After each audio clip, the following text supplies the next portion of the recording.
Hello everyone, welcome back to our NTT exam channel. तो आज हम अपनी इस वीडियो में अपने फेमस जेरोम ब्रूनर की पेडागोजी के क्वेश्चंस करेंगे। इंपॉर्टेंट टॉपिक है, जिसने भी जेरोम ब्रूनर की जो थ्योरी है उसको नहीं किया है तो पहले उस थ्योरी को कंप्लीट करें, आफ्टर दैट इन 20 क्वेश्चंस के सेशन को करें। एंड में अपना कोर्स स्कोर जरूर बताना, तो अभी से काउंट करने लग जाना आपके कितने ठीक हो रहे हैं। एंड लेके मां सरस्वती का नाम शुरू करेंगे आज के अपने 5th पेडागोजी के सेशंस को। पहले 4 क्वेश्चंस के सेशंस हम कंप्लीट कर चुके हैं। Question number 1, what is the name of Brunner's theory of learning. तो जो जेरोम ब्रूनर की थ्योरी थी उसका सिद्धांत का क्या नाम है? डिस्कवरी लर्निंग, बिहेवियरिज्म, कंस्ट्रक्टिविज्म या ऑपरेंट कंडीशनिंग। तो अगर आपको आंसर पता है वेल एंड गुड, नहीं पता एलिमिनेशन मेथड का यूज करो और सही आंसर तक पहुंच जाओ। होप आपने अपना आंसर चुन लिया होगा। ऑपरेंट कंडीशनिंग हमारी किसकी है? स्किनर की है, तो ऑप्शन नंबर डी कट हो गया।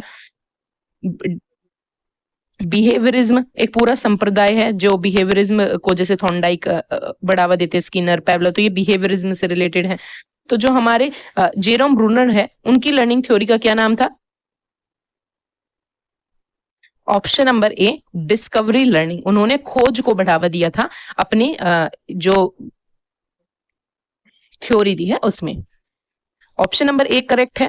Question number B, Bruner's emphasized learning through which process. अब ब्रूनर ने किस प्रक्रिया के माध्यम से अधिगम पर बल दिया? ऑब्जर्वेशन के थ्रू, डिस्कवरी के थ्रू, ड्रिल के थ्रू या रिवॉर्ड के थ्रू। रिवॉर्ड क्या होता है? हम किसी को कुछ गिफ्ट में दे रहे हैं या मतलब कोई भी चीज रिवॉर्ड देना कि आप ऐसा करोगे तो आपको ये चीज मिलेगी, तो एक रिवॉर्ड देना। ड्रिल मतलब बार बार बार बार बार बार वही प्रैक्टिस, रिपीटेशन। डिस्कवरी मतलब खोज, ऑब्जर्वेशन मतलब ऑब्जर्व करना।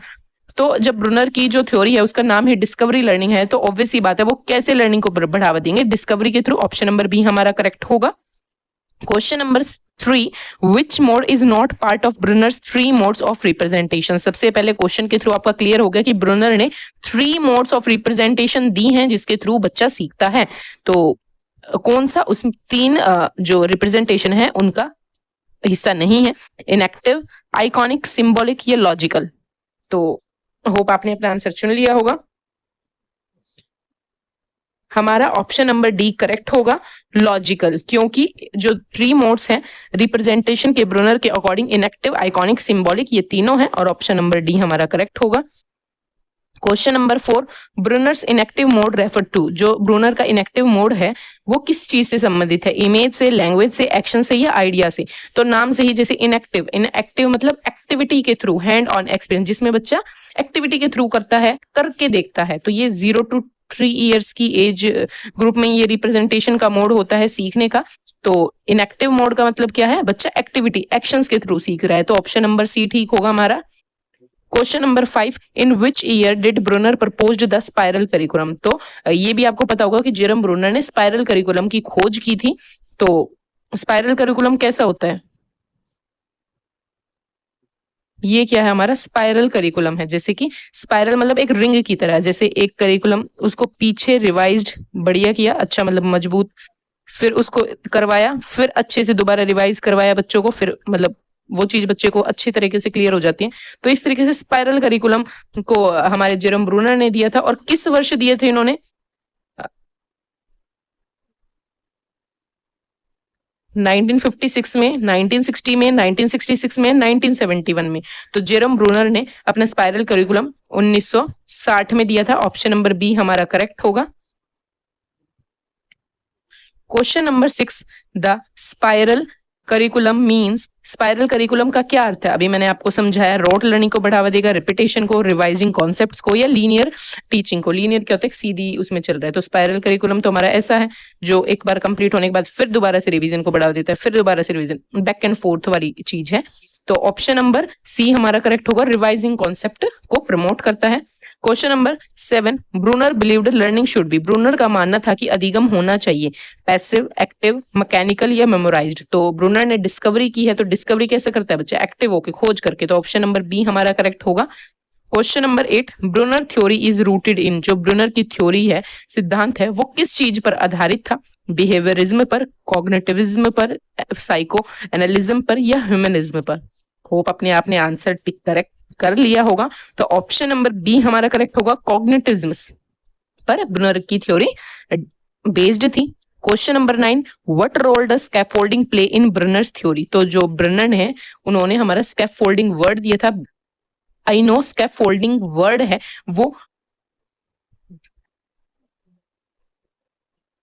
वाइगॉत्स्की ने अपनी थ्योरी में यूज किया है उस टर्म को, बट स्कैफोल्डिंग वर्ड हमारे वाइगॉत्स्की ने नहीं दिया था, उस टर्म को केवल यूज किया था, एक्सप्लेन किया था, बट वो स्कैफोल्डिंग का टर्म दिया था हमारे जेरोम ब्रूनर ने। तो उसकी क्या भूमिका थी उनके उसमें सिद्धांत में? इग्नोर किया था, अननेसेसरी था, सपोर्टिव था या हार्मफुल था? मतलब किस लिए दिया था जेरोम ब्रूनर ने स्कैफोल्डिंग वर्ड? तो सपोर्टिव को बढ़ावा देने के लिए जेरोम ब्रूनर ने स्कैफोल्डिंग वर्ड दिया था। बेसिकली स्कैफोल्डिंग का मतलब भी ये सपोर्ट एक तरीके का। Question number 10, which educational approach matches Bruner philosophy? तो ब्रूनर की जो फिलोसफी है, जो इन्होंने सिद्धांत दिया डिस्कवरी लर्निंग का, कॉग्निटिव डेवलपमेंट को बढ़ावा दिया, 3 रिप्रेजेंटेशन के मोड दिए, इनएक्टिव, आइकॉनिक, सिंबॉलिक, तो ये किस चीज को दृष्टिकोण ब्रूनर का किस फिलोसफर से मेल करता है? Rote learning, teacher centred, discovery based या ड्रिल मेथड? तो ड्रिल बार बार रिपीटेशन को नहीं करते, discovery based. Question number C ठीक होगा। Question number 11, Bruner see the teacher's role as? Bruner के अनुसार शिक्षक की भूमिका क्या होनी चाहिए? डिसिप्लिनियर की, फैसिलिटेटर की, जज की या कंट्रोलर की? तो ब्रूनर ने टीचर को एज अ फैसिलिटेटर के रूप में देखा था डिस्कवरी लर्निंग की। बच्चे डिस्कवरी को प्रमोट करेंगे और बच्चे डिस्कवर करेंगे और टीचर एज अ फैसिलिटेटर उनको गाइड करेंगे, देखेंगे। Question number 12, iconic representation in, देखो 3 है, इनएक्टिव, आइकॉनिक, सिंबॉलिक। इनएक्टिव में क्या है? बच्चा एक्टिविटी के थ्रू सीखता है। आइकॉनिक में बच्चा क्या है? अपना इमेजेस के थ्रू सीखता है। और सिंबल्स के थ्रू मतलब symbol like A is equal to B, मतलब इस तरीके से एब्स्ट्रैक्ट फॉर्म है, मतलब इसमें लैंग्वेज का इंपॉर्टेंट रोल होता है। मैंने तीनों आपको एक साथ लिख के दिखा दी। ये रिप्रेजेंटेशन के 3 मोड्स हमारे जेरोम ब्रूनर ने दिए थे और इनका एज ग्रुप है इनएक्टिव का 0 to 3 ईयर्स है। आइकॉनिक इमेजेस के थ्रू का बच्चा सीखने लग जाता है 3 to 12 ईयर्स, और सिंबॉलिक मतलब 12 ईयर अब बच्चा सीखने लग जाता है। होप आपको 3 मोड्स क्लियर हो गए होंगे। तो आइकॉनिक रिप्रेजेंटेशन किसको रिप्रेजेंट करता है? आइकॉनिक वर्ड्स, एक्शन, इमेजेस या इमोशंस। तो ऑप्शन नंबर सी हमारा करेक्ट होगा या नहीं होगा? बिल्कुल होगा। आइकॉनिक मतलब इमेजेस के थ्रू बच्चा सीखता है। Question number 13, which of the following is final mode of Bruner model? तो ब्रूनर ने जो 3 रिप्रेजेंटेशन मोड्स दिए उसका फाइनल अंतिम विधि कौन सी थी? तो सबसे पहले क्या थी? Enactive, then iconic, then symbolic. तो इनएक्टिव, आइकॉनिक, सिंबॉलिक या ऑपरेंट? तो क्वेश्चन नंबर ऑप्शन सी ठीक होगा क्वेश्चन नंबर 13 का। Question number 14, according to Bruner language help in? Language किस चीज में हेल्प करती है? मैंने अभी आपको तीनों जब एक्सप्लेन किए थे तो बताया भी था। एक्सप्रेसिंग इमोशंस में, सिंबॉलिक थिंकिंग में, इमिटेशन में या रिपीटेशन में? तो आपको वैसे तो लैंग्वेज एक्सप्रेशन इमोशंस में भी मदद करती है, इमिटेशन में भी मदद करती है, हर चीज में लैंग्वेज का रोल इंपॉर्टेंट है, बट अकॉर्डिंग टू ब्रूनर इस चीज को देखना है। तो ब्रूनर ने लैंग्वेज की बात किसमें की थी? कि सिंबॉलिक थिंकिंग में लैंग्वेज मदद करेगी, तो इसलिए symbolic representation thinking option number B correct होगा। Question number 15, in Bruner's view children are? Bruner के अनुसार बच्चे क्या होते हैं? Passive learner, knowledge receivers, active constructor या रूल फॉलोअर्स? तो होप आपने अपना आंसर टिक कर लिया होगा। क्वेश्चन नंबर 15 का आंसर सी ठीक होगा, एक्टिव कंस्ट्रक्टर देखते हैं ब्रूनर बच्चों को।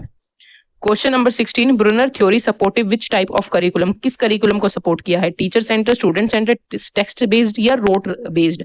तो आपको अब तक पता ही चल गया होगा कि जेरम ब्रूनर ने बच्चों को इंपॉर्टेंट दिया है, तो स्टूडेंट सेंटर्ड करिकुलम को वो फॉलो करेंगे। Question number 17, what is a key aspect of discovery learning?